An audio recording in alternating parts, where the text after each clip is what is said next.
Failure کی possibility وہ تو نہیں کہتے، وہ کہتے ہیں کہ ہم لوگ ریسرچ کے بعد ہم نے میرے خیال میں جو بش ایڈمنسٹریشن کی کوشش ہے، جو اس طرح سے میں ریڈ کر رہا ہوں کہ بش ایڈمنسٹریشن اپنے لاسٹ ایئر کے اندر وہ کسی حد تک اپنے افغانستان کے گین کو کنسالیڈیٹ کرنا چاہتے ہیں.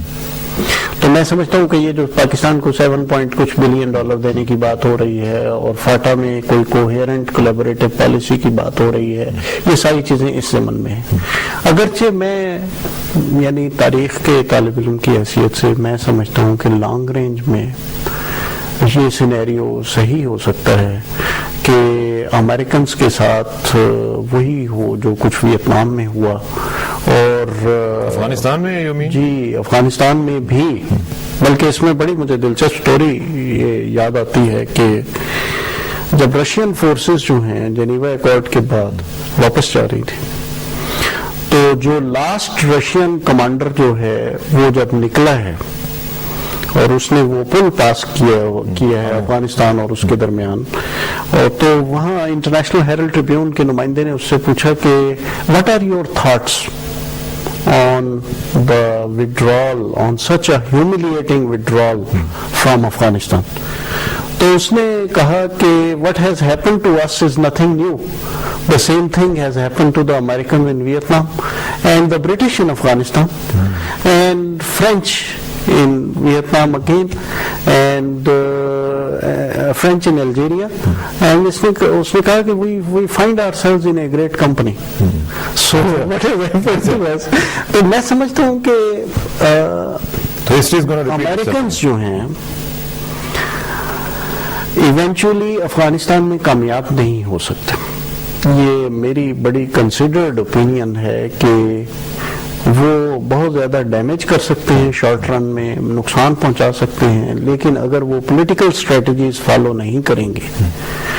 اور یہاں میں کسی حد تک پاکستان کو اس چیز کا کریڈٹ دوں گا کہ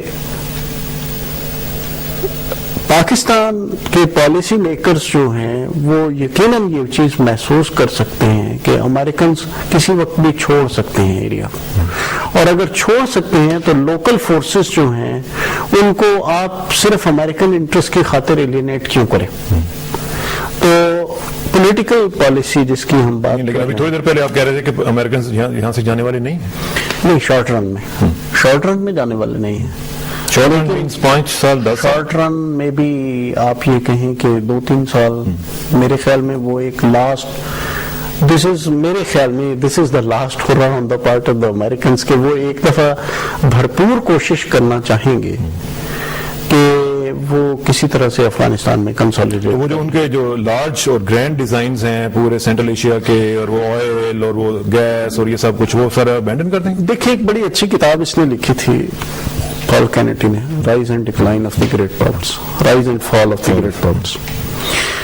اس نے لانگ ٹرم جو ہسٹوریکل ٹرینڈ سکیچ کیے ہیں، میں سمجھتا ہوں کہ اس میں اس نے یہ کہا ہے کہ جو مرکزی اس کا تھیسس ہے وہ یہ ہے کہ جب امپیریلسٹ پاورز جو ہیں وہ اپنے آپ کو اوور ایکسٹینڈ کرتی ہیں and then when that is the time for their decline. جب وہ سویلو کر لیتی ہیں، جتنا وہ چو کر لیتی ہیں، جتنا وہ پوری طرح سے ڈائجسٹ اور سویلو نہیں کر سکتے. آئی تھنک رشیا کے ساتھ بھی یہی ہوگا اور امریکنز کے ساتھ بھی لانگ رینج میں یہی ہوگا. اور یہ انہیں ابھی سے سوچنا چاہیے اس حوالے سے. اور دوسرا یہ جو مسٹرسٹ والی بات آپ کر رہے ہیں نا، مسٹرسٹ والی بات میں ایک سویلائزیشنل ایلیمنٹ بھی ہے.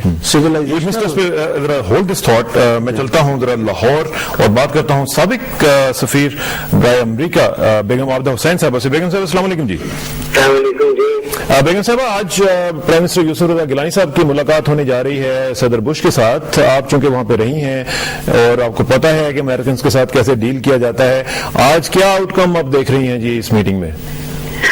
میں سمجھتی ہوں جی کہ صدر بش پاکستان میں جو جمہوری حکومت وجود میں آئی ہے اس کو سپورٹ کر رہے ہیں اور